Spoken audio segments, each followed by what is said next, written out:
Irjen Verdi Sambo dipastikan sudah tidak aktif menjadi Kepala Satgas Khusus atau Kasatgasus Polri.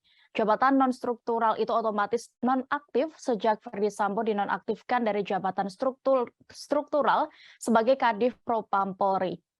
Status jabatan Verdi Sambo ini dikonfirmasi oleh Kepala Divisi Humas Polri Irjen Pol Dedi Prasetyo.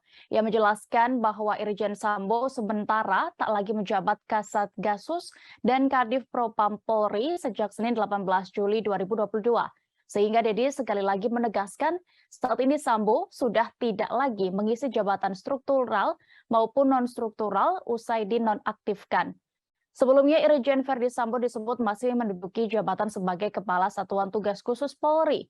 Verdi Sambo menjabat sebagai Kasatgasus Polri sejak masa Kapolri Jenderal Idam Aziz. Saat itu, Jenderal Listio Sigit Prabowo masih menjabat Kabareskrim Polri.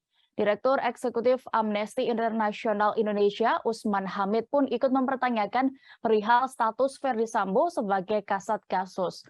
Pasalnya, ia mengkhawatirkan status itu dapat mempengaruhi proses pengusutan kasus baku tembak antara Brigadir J dan Baradae. Kapolri Jenderal Listio Sigit pun menonaktifkan Irjen Verdi Sambo sebagai Kepala Divisi Propam Polri pada 18 Juli 2022 lalu.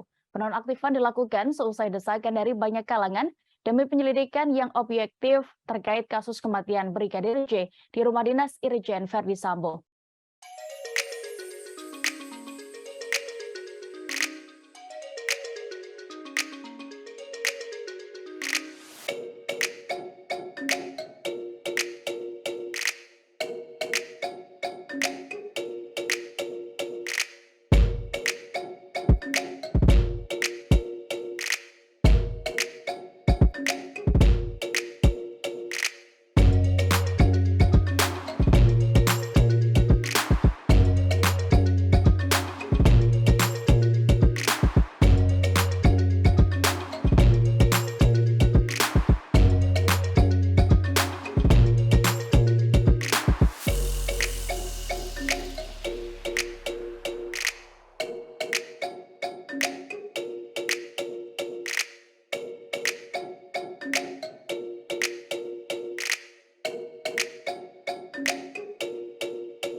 Hai pemirsa Sri Popo TV, jangan lupa komen, like, dan subscribe, serta tonton terus berita-berita terupdate lainnya